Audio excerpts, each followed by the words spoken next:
Now,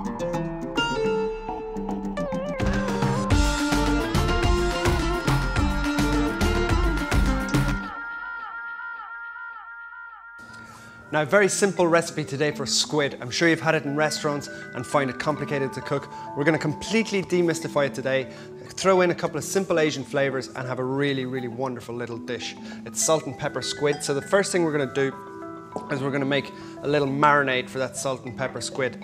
Just some peppercorns, a little bit of sea salt. So just mash those up. We're going to keep it quite plain, but you could easily add in some Szechuan pepper, a little bit of chili, anything you wanted to do to spice it up. So just really grind those down into a paste. So you can see that's just mashed down into a smooth paste. Be generous with the pepper. You want that strong peppery flavour to come through when we cook the squid. Now, into that we're going to add some corn flour. Really helps that squid. Once it hits the hot oil, it's really going to crispen up and you're going to end up with lovely, delicious squid.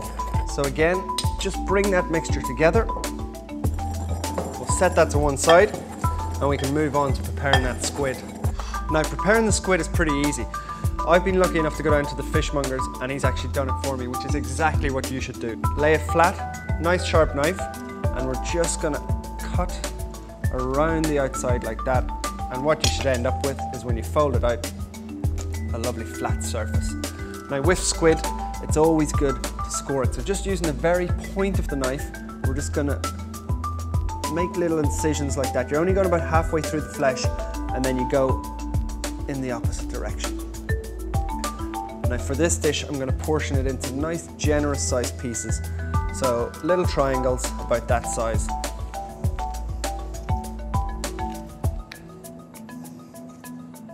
Now, to put the oil in the pan, you need to be very, very careful. What I'm going to do is I'm just going to fill it up about 1/3. You never want to go more than that because there's always a danger that it could bubble over. And we're just going to heat that up on a very, very low flame, so low to medium. We're going to go back to our little marinade that we made earlier, the corn flour, the pepper and the salt, and just place it on a plate. Now, using your hands, making sure that they're nice and clean again, on goes your squid. You just really want to make sure that that's evenly distributed all the way through that corn flour. That's going to really ensure that it's lovely and crispy. Now, next thing we have to do is prep that bok choy. Really, really important for this dish that it's nice and fresh. That crack means it's really, really fresh. So to prep it, we're just going to take that end off.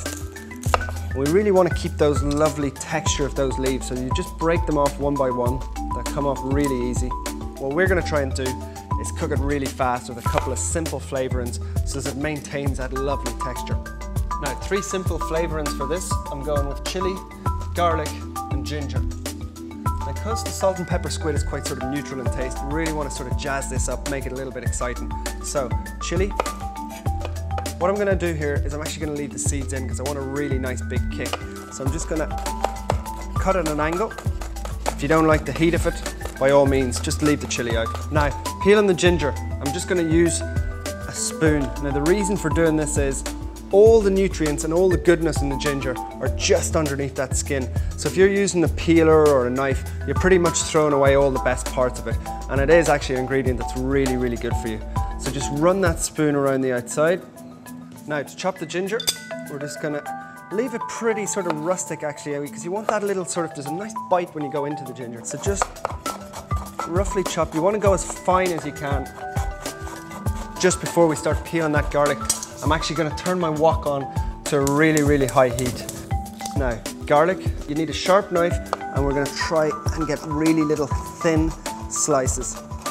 If you cut it too small, you're going to end up with little burnt sour pieces of garlic. So that, slice like that. Now you can see the temperature starting to rise on that wok. So in goes the oil. I'm using vegetable oil here, which actually has a much higher smoking point than something like olive oil would. All my lovely flavorings. That's literally only going to take about 10-15 seconds, just a little bit of colour, but we're mostly looking to extract that flavour from it. Now, 15 seconds in goes the bok choy. Now, as I was saying earlier, we're really looking for that lovely crunchiness, so we're just going to keep this tossing maybe about 2 minutes on that nice high heat, and just until it starts to wilt down.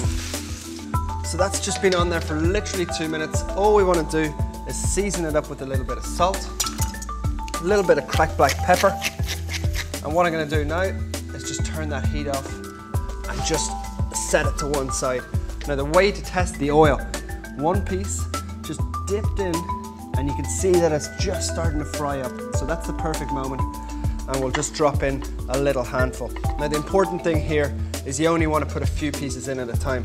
If you try to put all the squid in there in one go, what's going to happen is the temperature of the oil is just going to come down, and then you're going to end up with soggy, really not very nice squid. Okay, so you can see it's just taken that golden brown colour. So what you want to do now is just strain it off. We're looking to get rid of any of the excess fat here, and straight on to our paper towel. And as we've done this, our bok choy is just relaxed down, pretty much ready to serve. I'm just going to pile it into the middle. Now, the squid, we're just going to layer it up around there. Now, there's only one thing that I'm going to do, and that's serve a little bit of lime with it, just on the side, and we'll just dress it with a couple of pieces of coriander. And I think you have to agree that that really is a very, very simple dish. So quick to make, packed full of flavour. It's salt and pepper squid.